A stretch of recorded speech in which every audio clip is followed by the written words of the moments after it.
Suma. Hello baby. షాపింగ్కి వచ్చాను baby. 10,000 bill అయింది. తొందరలో పర్సు మర్చిపోయాను బేబీ. నా దగ్గర 10 రూపాయలు ఉన్నాయంతే. రవి. దీనికి ఎందుకు బేబీ ఏడుస్తున్నావు? ఇదిగో ఆటో బుక్ చేశాను. ఇంటికి వెళ్ళి పర్సు తెచ్చుకో. స్వప్న. ఏమండి? మీ పేరు పచ్చబొట్టు వేయించుకున్నాను. రాజు. నేనంటే ఎంత ప్రేమ నీకు బంగారం. ఏం కావాలో చెప్పు, నీకోసం ఏమైనా చేస్తాను. స్వప్న. పెద్దగా ఏమీ వద్దు. మీరు కొన్న ఆస్తి పత్రాలు నా పేరుపై రాయండి. రాజు. అది కుదరదు. స్వప్న. అంతేలేండి, మీ పేరు పచ్చబొట్టు వేయించుకున్నా, కానీ మీరు కాగితంపై నా పేరు రాయలేకపోతున్నారు. నేనంటే ప్రేమే లేదు మీకు.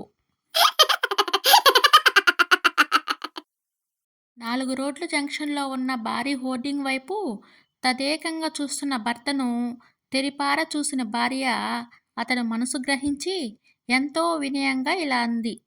చూసింది చాలు, ఇంక ఇంటికి పదండి. అక్కడ ఎక్స్చేంజ్ ఆఫర్ పెట్టింది అమ్మాయి చేతిలో ఉన్న మిక్సీకి మాత్రమే. మొదటివాడు.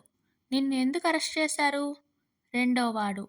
ఫైర్ యాక్సిడెంట్ అయ్యి తగలి పడిపోతున్న బిల్డింగ్ నుంచి నలుగురిని బయటకు లాక్కొచ్చా, అందుకని. మొదటివాడు. అది మంచి విషయమేగా. రెండోవాడు. వాళ్ళు అగ్నిమాపక సిబ్బంది అంట. 31st అని పార్టీలో ఫుల్గా తాగి ఇంటికి వెళ్తున్న రాజేష్ డ్రంక్ అండ్ డ్రైవ్ తనిఖీలో దొరికిపోయాడు. జడ్జి. గోల చేయకండి. Order order. రాజేష్. ఇప్పుడేం స్పెషల్ వద్దు సార్. జస్ట్ ఒక బిర్యానీ, గ్రిల్ చికెన్, ఒక థమ్సప్, వాటర్ బాటిల్ చాలు. అన్నట్టు వాటర్ కూల్గా ఉండాలి, బిర్యానీ వేడిగా ఉండాలి, చికెన్ స్పైసీగా ఉండాలి. జడ్జి. షటప్. రాజేష్. అది వద్దు సార్, జస్ట్ థమ్సప్ చాలు.